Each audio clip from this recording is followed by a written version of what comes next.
This interview is for information only and should not be considered as investment advice or a recommendation to buy shares in the company featured. Welcome to this Stock Box interview.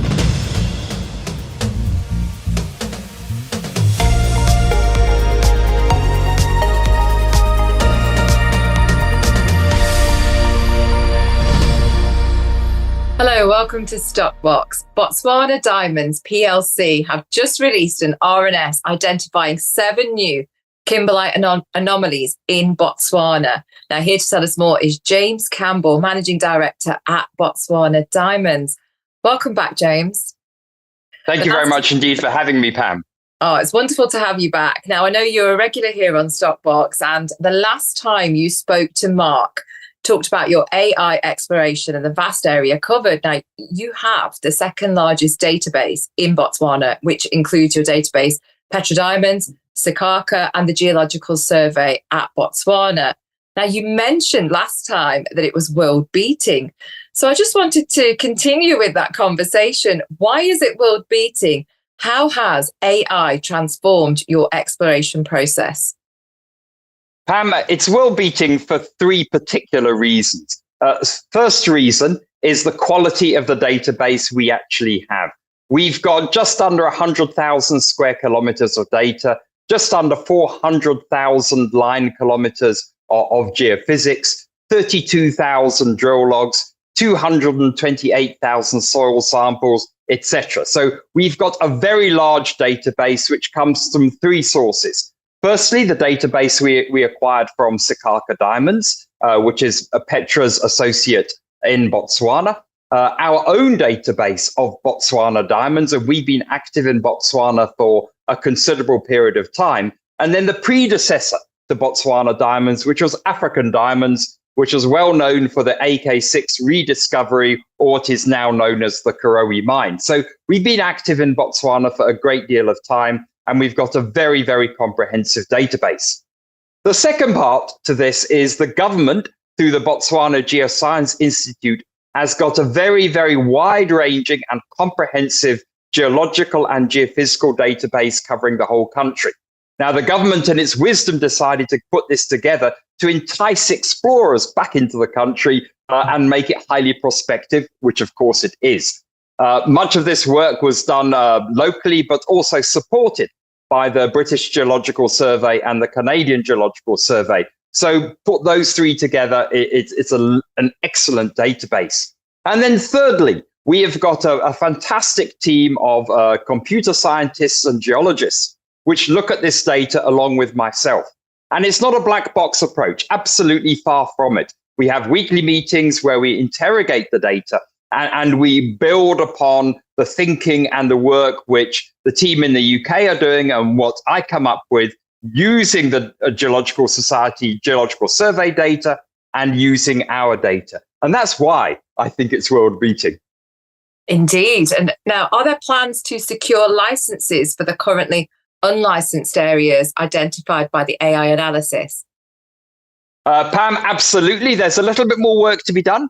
And interestingly, many people have been a little bit critical on social media about give us more detail or show us the maps and stuff like that. But for an exploration company, maps and that level of detail are of intellectual property.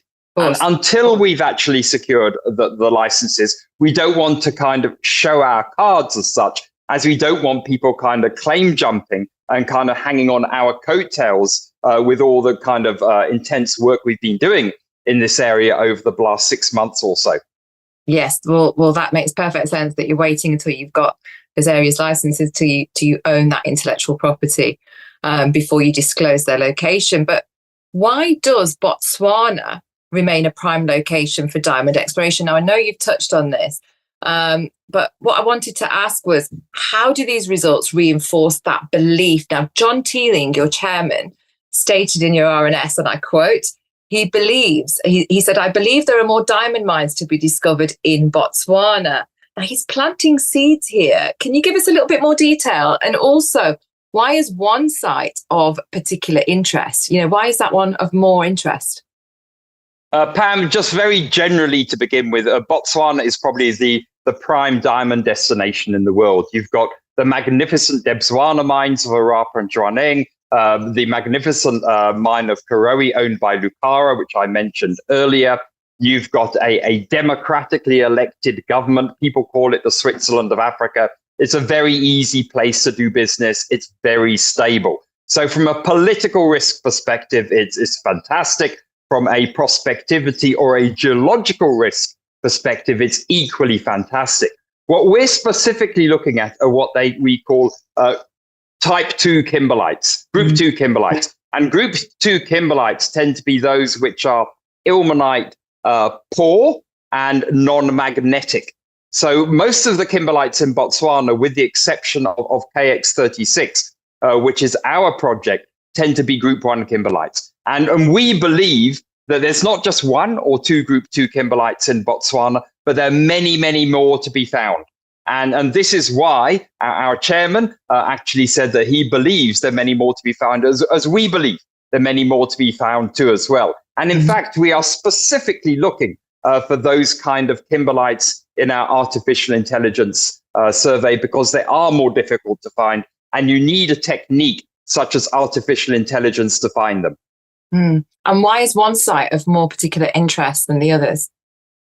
It's wise. I'm obviously not going to give you a very detailed answer on this because other people might kind of try and find it. But how we approach the artificial intelligence is not just putting all the data into a black box and kind of hoping that we're going to find some results. But it's a highly interrogative kind of process. And out of this process, we found what we believe to be perhaps a new cluster of kimberlites. It met all the kimberlitic criteria that we actually have put into the artificial intelligence system. And because it met all the criteria and because it was more cluster-like rather than just a specific kimberlite, this is why we're particularly enthused about it. So what message, James, would you give to investors regarding these promising findings and their potential impact on Botswana diamonds? What are the next steps that are you going to get active on the ground? What would you say milestones? What would you say to investors? Well, Pam, from a diamond perspective, we've already kind of done much of the work, and we'll be wrapping up that work, and then we'll be looking to make license applications. Now, clearly that is the next step, but we can't actually go forward in terms of boots on the ground until we actually have the licenses. But as my chairman said in the RNS, that much of the ground is unlicensed. However, there is a second part to our artificial intelligence program, and that is to look at polymetallic deposits. And for those who are not familiar about those in Botswana, there is gold, there is PGMs, there is copper, and there is iron ore. So we're also using the interrogative models and artificial intelligence to look for these deposits. And the main focus over the next month or so is actually going to be on those deposits. That's wonderful. Well, thank you, James, for that update. And we do look forward to speaking to you again as we continue to cover your story here at Stockbox. Notification bell to be the first to know. Thank you so much for having me, Pam, and I look forward to updating investors more too as well. Across all our programs at stockboxmedia.com. Thank you for watching.